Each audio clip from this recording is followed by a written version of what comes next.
مهد تمدن ایران، استان خوزستان، پایتخت گذشتگان ما که در شوش مظهر تجلی اون عظمت بود، چندین بندر ایرانی و راه حیات و در واقع نفسکش ما در این استان است. ثروت بزرگ ملی ما که ثروت نفت باشد، بیشترش در اون منطقه تمرکز پیدا کرده و فقط نفت نیست.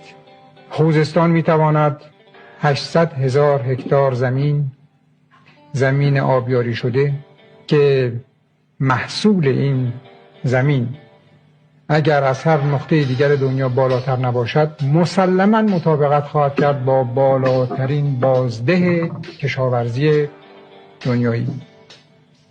فقط روی رودخانه کارون لااقل 3 تا 100 بنا خواهد شد.